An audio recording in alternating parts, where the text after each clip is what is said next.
Hello, just explaining this go-around of movements I did for forearm training. And the first one, it's going to be the 2-inch handle dumbbell wrist curl.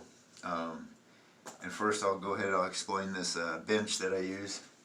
And the reason I made this was because I noticed that when I would try to do wrist curls from just a normal workout bench, I would either always hit on the thing or have to put my arm real far out here, putting a lot of pressure on my bone, and that's just not a good idea. So I decided I would make this bench out of 2x4s, and you just place it on the floor and do forearm curls. You could make it higher or lower, whatever you want to do. It just depends on how many 2x4s you use. So pretty simple. And then I put yoga mats that I cut to size on the top for some padding. You could probably make it a little nicer than that, but that's sufficient for what I want it to do, so that's what I did. I also try to do them off my leg, but I'm always sliding all around when I would add weight, so I didn't feel like that was too safe. So I just kind of gave up on that and decided to make this bench, and it's worked out fine, so I continue to keep using it. And the handle that I use is from Iron Bull Strength. It's a Alpha Grip 2.0, and that's what I use on those. I feel like it's a good middle ground in between the regular handle and the fat grips, which I think are 2 1/4. And I use a lot of different handles for these, and I train forearms almost every day, so variation is important because it'll get pretty old just doing the same movement all the time. And I do it that way because I feel like my forearms recover pretty quick, so if they didn't, of course I wouldn't do that, but it seems to work out now, so that's the way that I do it. And I do kind of it's a partial range of motion, and I do that for arm wrestling because I feel like that's where I want to be strong, is that motion from either a little above parallel or parallel to the top. And I train full range sometimes. I feel that is beneficial as well, so it's just a personal preference, whatever you like to do. The next one that I have here is axle bar behind the back wrist curls, and I use a 2-inch axle bar from Arm Assassin Strength Shop. And I feel like that movement, the behind the back, is a weakness of mine, so I've been trying to hit it more, either with a regular bar or an axle bar. And there's probably other variations I could throw in there as well, but for now that's what I did for this training time span, whatever you want to call it. The next one is the Power Rack Axle Bar Static Hold. Now this one it's a partial range, so you're going to be able to pile on the weight. I feel like it's beneficial because, well, with the static hold, I tried doing the reps with it and I just didn't feel it worked as well. So I decided to switch to the static hold. It's been working out. I feel like it does have some benefit, so I kept it in the rotation. And I feel like it's beneficial to strengthening all the little bones and ligaments, tendons, and muscles in the hand area. I really, on this last go around, I really felt the tension in my hand. I had to kind of watch the weight because I started feeling a little bit of mixture of pain in my left hand anyways. My left hand's a little weaker when it comes to like wrist curls and stuff. It is stronger in grip stuff, but not in wrist stuff. So you have to pay attention to that when you're doing this exercise, and if you got some pain, don't keep going up in weight. Stay where you're at, work that range until your body adapts to it, and then you can move up. So that exercise I do feel is beneficial for building up more tendons and ligaments. Of course muscle is going to be involved, but that one really puts a lot of strain on bones, tendons, and ligaments, I feel. But I'm no expert by any means. The next one we got is the single arm axle bar wrist curls. I feel like this one puts a lot of balancing aspect into it, you know, because you have to balance it from left to right as well as lifting it up. So I like to throw that one in there. I just recently kind of started doing these. Haven't been doing them too long. And I do those off of this bench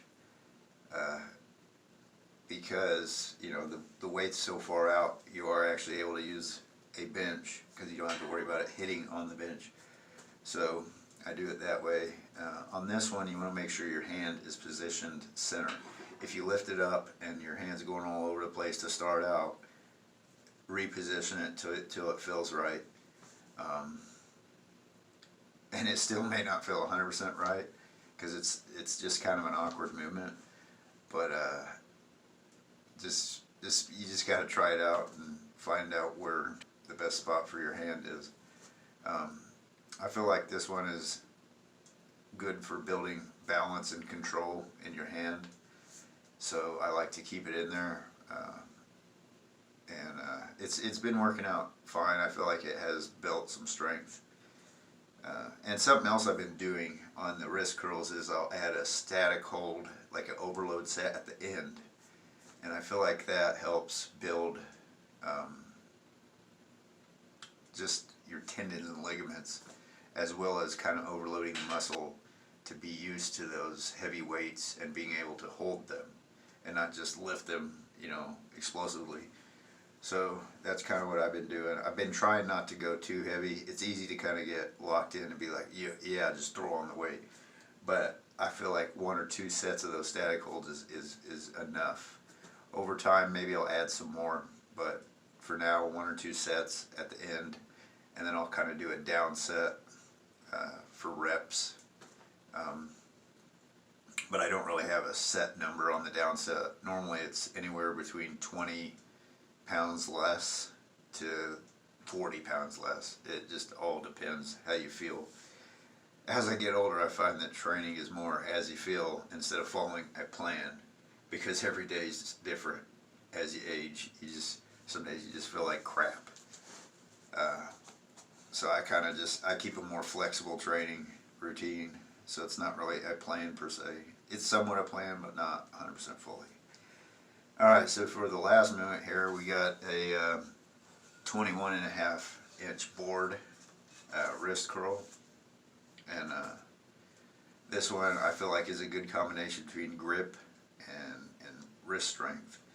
If you can't keep your grip, you can't access the power of your wrist on this one. So the important thing is to, of course, hand positioning, because if your hand is not positioned right, it won't feel right, you won't be able to do it. So make sure you find a good hand positioning for you, and your thumb plays a big role because it's squeezing into the fingers as the fingers are staying statically flexed. So for this one I did reps, and I did a static hold at the end, just at parallel, I guess. And then to add the weight, I don't have the screw into this, but I just put it in here, load the weight on, screw it on, and there you go. Just a hole on the end that I drilled out, and I feel like I need to keep this in because it's just a good combination between grip and wrist strength. So just like that. And it's going to vary. Your hands are going to vary on every exercise you do. For me, my left hand is better at grip things, so this is a very good exercise for my left hand. It seems to be stronger with max weight, whereas this one is stronger for the hold. So just play around with something. This is just a 2x4, pretty cheap equipment. And then I already had the drill bit for it. The drill bits weren't too expensive when I bought them. So all in all, and I did file this down so it's not like sharp edges, so it's not cutting into your skin. So all in all, this did not take too long to put together and try out. So if you have access to things like this, get creative and try out different training tools that you can make yourself. So that's all I got for this video. Don't forget to, if you want to comment, if you got any questions, like and subscribe if you could. I appreciate it. Thank you. Have a good day.